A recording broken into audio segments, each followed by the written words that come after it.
Hi. Thought I'd put together a few reflections on underpinning philosophies in relation to working as a sports psychologist. It's become increasingly important, I think, as the profile of sports psychology increases, as people's awareness of and acceptance of sports psychology as a viable and valuable service increases, that we are able, when challenged, when asked, to say, well, what is it that underpins your work? What is it? Why do you work the way you do? That's not an unreasonable thing to do. So certainly during the stage 2 process, the training to become, a chartered sports psychologist in this case, there is, discussions will take place between supervisor and supervisee about the evolution of that, about what is it that underpins your work. Make no mistake about it that when you're working with individuals on issues around psychology, that is a very powerful position to be in. You, in part, are going to be helping someone to make changes to their life. Now, those changes on one level might be relatively superficial. They might be tweaks to a particular element of their performance. However, it's possible that they are more powerful than that.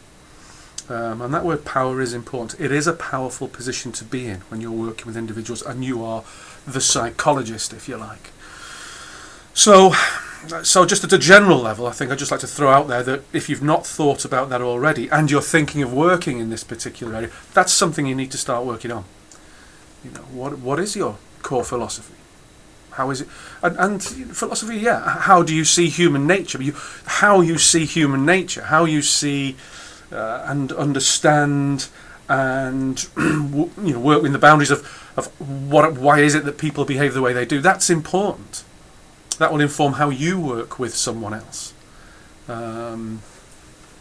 It's not a case just when you work with someone just plucking an idea out of them. Well, this is the way I'm going to work with you in this particular. This is how I'm going to be with you in this particular situation. So I think for me, it's really important that you have that core philosophy. Now, as an illustration, I will tell you.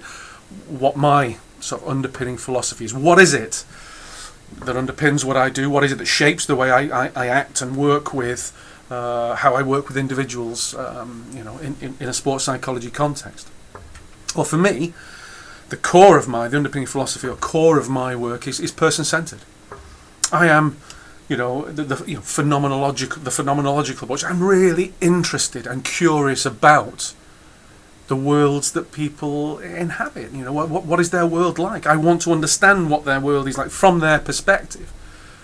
And so you can pluck out the kind of core conditions of Rogerian, the congruence, non-judgmental, empathy, those kinds of they actually are central to the way I would work in that sort of context. How can I? It's a challenging one for me. I can't understand how you might work effectively with someone without understanding what they're seeing, what they're thinking, and so on. So for me, it's a no-brainer. For me, and I suppose in my background over the years in nursing and healthcare and so on, that's been an underpinning part of my philosophy for many years. So that's at the base level.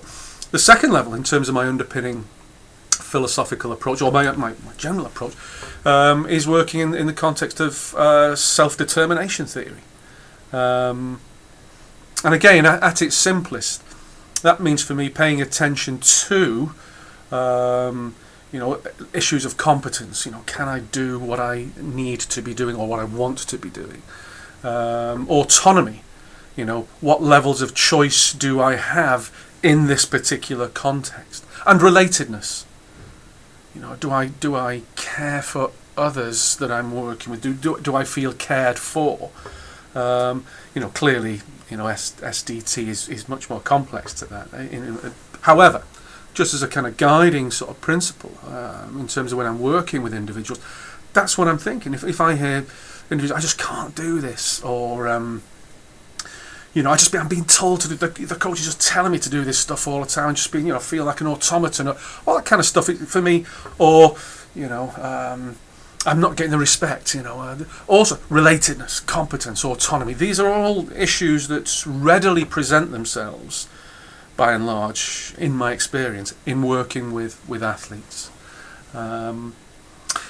And I suppose the thread that glues all that together in terms of, well, how does that translate into actually working with an individual, in terms of how I say what I say, in terms of, having different strategies to add into the situation in order to help the athlete move forward. Well, that comes from motivational interviewing.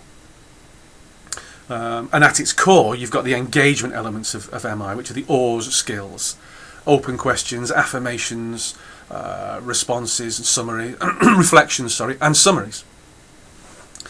And these are just good quality core counselling skills, communication skills. It doesn't really matter where you locate them. These are high quality communication skills, and if they're not present, then you ain't going to engage with someone.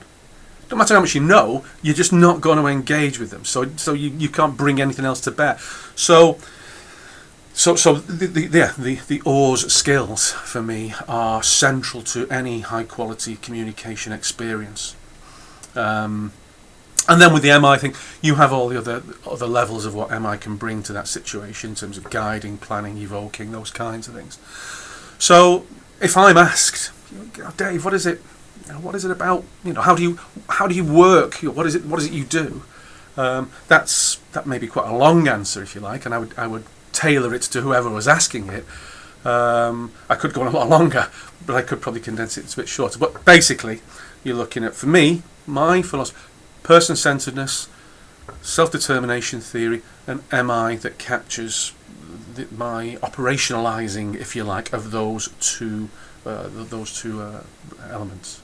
I hope that might help.